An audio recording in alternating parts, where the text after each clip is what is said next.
But the activism came, I think it was always in the minds of black women who were doing things. I think it became more powerful once they were joined together with white women with the same minds.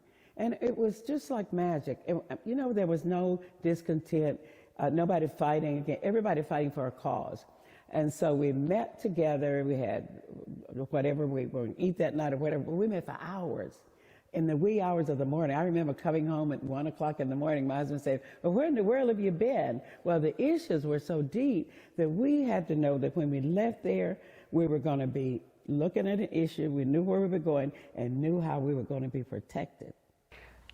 I had just moved back from California, and I had been exposed to peace marches. I'd gone to peace marches and anti-Vietnam things, and I saw one little tiny paragraph about a women's movement. I thought, women's movement? What would that be about?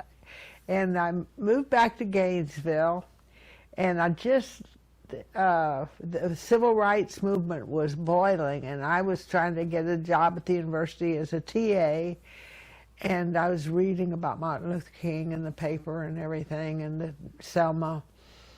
And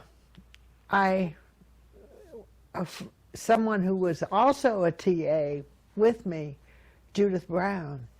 I was so lucky. She was in the paper for having gotten arrested in St. Augustine for a civil rights march.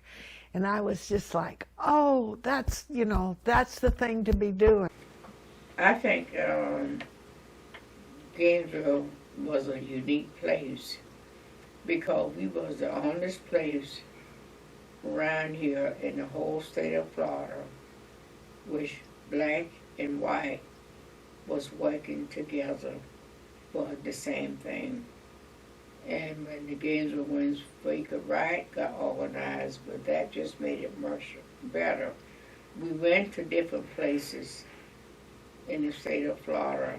The blacks would invite us to come in, and white and black went, but you did not see any of those places anything like what Gainesville had, the white and blacks working together.